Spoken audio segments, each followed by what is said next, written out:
So I've been driving this truck now for about 2 or 3 days. I went up and got gas. For about 50 miles I drove, I used 9 gallons of gas.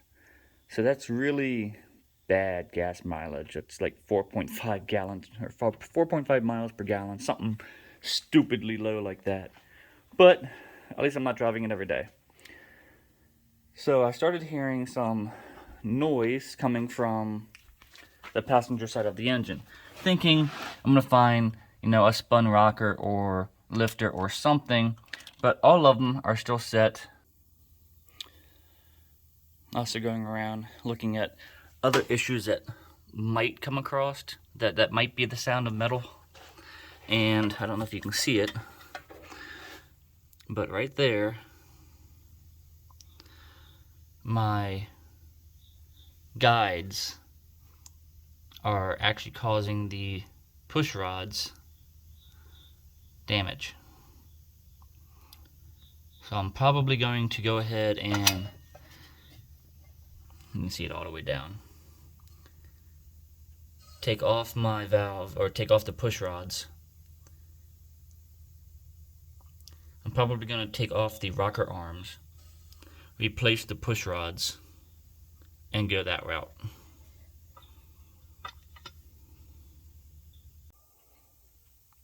So as I try to take off the passenger side, I knew it was going to be an issue to start with, but the valve cover, because I'm using these big tall deck valve covers, basically it's for the look. It's only 2 inches at my highest, so I really don't need them valve covers. But I'm hitting my brake booster.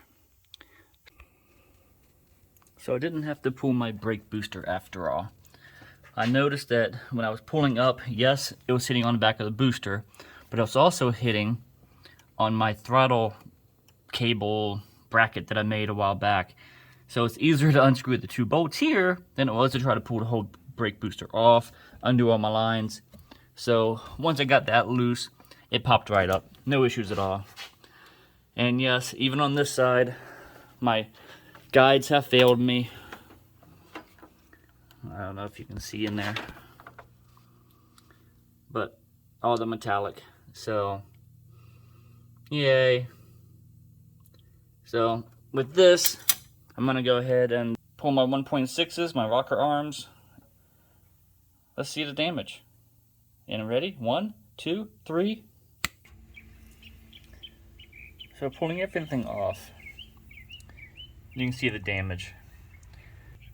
So when I went back to the performance shop and I said, hey, here's my issue. Basically we're getting some pretty good scarring. And he called these butter. He says you can't use butter with the hardened guide plates. You gotta use hardened push rods. Well, I didn't buy hardened push rods at first. I thought I can reuse my factory. Apparently you can't. So, lesson learned. Now, $130 later, I got hardened push rods. Lesson learned, don't be cheap. I got all the new push rods put back in. I had to readjust the push rod plates, the adjusters, whatever you want to call them, and make sure that everything spun freely. They weren't, grinding or touching. And we should be good there. I just got done tightening everything down, turning the motor over a couple times, getting them all lashed. Now I still got to turn half a turn on each one, then lock it down on each one. So once that's done, I'm gonna go up and get shorter valve covers if I can, come back and put it all back together.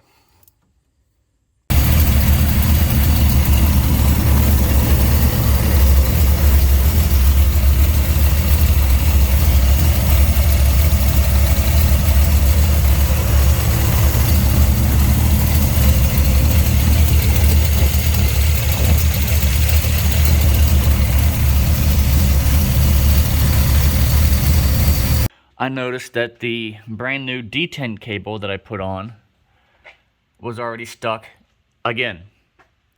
So I started pulling it all apart, and I found out that it was burnt. This time the plastic was melted around the same point. And I started looking around thinking, why would it melt at the same point, even though this one had a protective sleeve on it that's rated at, like, 1500 degrees. So I started looking around and I found an exhaust leak. So where they put it together, they have a gasket right here. And it was just completely blown out. Okay, not a big deal. Put a new one in. Well, it's a pain in the ass to get to everything with 3-inch exhaust. So I ended up, taking a plasma cutter, slicing some of my fender well out, banging back the metal here, which is the cab, and then tearing it apart, putting in a new gasket, bolting it back together with bigger bolts, and then heat wrapping the blanket, the exhaust pipe from up there to about midway here, keeping all the heat away from the D10 cable yet again. So this one is my third D10 cable. The first one I took off and I decided to not use one. I put the plug in. Then I realized how poorly it ran without one. So I went out and got another one. Put it in, melted that one. So this is going to be part 3.